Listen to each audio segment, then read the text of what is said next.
ជំរាបសួរបងពុកមីងយាយតានេះជាវីដេអូពេលដែលអូននឹងអនហ្វូតរីមួយនេះធីជូនពុកម៉ែបងប្អូនភេសឹកនិងអ៊ំពូវីរៈកងទ័ព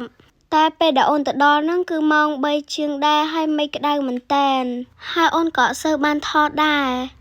តែយ៉ាងណាមុននឹងអូនចេញពីផ្ទះក៏អូនបានប្រើជាមួយនឹងលេខការពារកម្ដៅថ្ងៃ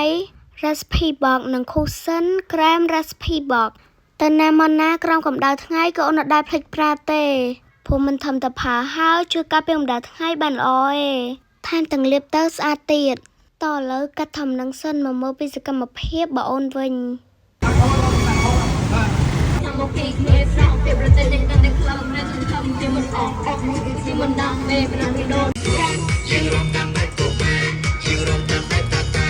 រំតាមបបកញ្ញាតាមទូរំសងហាយើងរំតាមតែគូម៉ែយើងរំតាមតែតាតារំតាមបបកញ្ញាតាមទូរំសងហា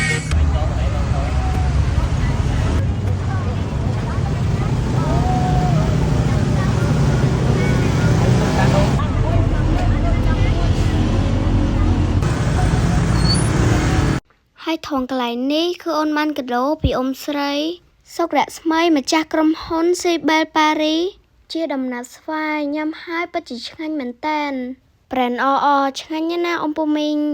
ហើយអ៊ំស្រីនិងពូមីងក្រុមការងារគាត់ពិតជារស់រាយណាស់ហើយក្រុមហ៊ុនគាត់ក៏បើកទទួលអំណោយដែរពុកម៉ែបងប្អូនបើអ៊ំពូមីងត្រូវការយកអំណោយជូនដល់ពុកម៉ែបងប្អូនភេសឹកអាចយកមកដាក់នៅក្រុមហ៊ុន Sibel Paris បានទីតាំងនៅស្តុបជាប់ពីស្ពានច្បារអំពៅមកឃើញហើយអ៊ំពូមីងឬអ៊ំពូមីងអាចយកទៅជូននៅកន្លែងផ្សេងទៀតក៏បានដែរហើយយកពូខេមម៉ូឌីហើយ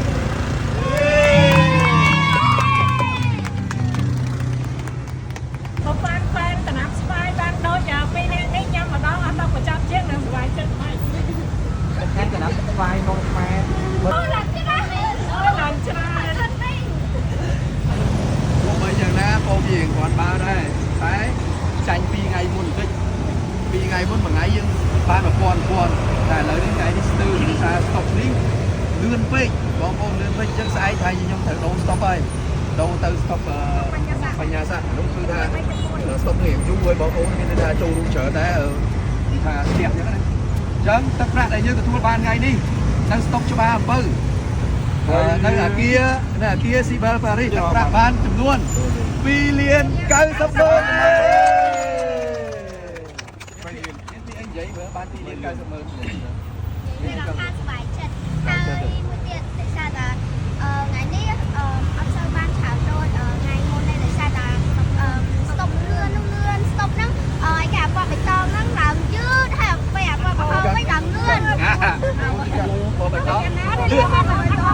គុំមកម៉ែមកតាំងថ្ងៃមុខឡើងក្រហមទៅថ្ងៃនេះក្តៅខ្លាំងបងប្អូនតែក្រហមពេលឡើងខ្មៅឡើងខ្លាំងតែយើងទ្រាំតែឥឡូវនេះយ៉ាងណាក៏យើងបានលទ្ធផលជាទីគាប់ចិត្តមួយដែរអរគុណលោកគ្រូជ័យអរគុណបងស្រីអរគុណម៉ែរបស់គ្នាបានមកចូលរួម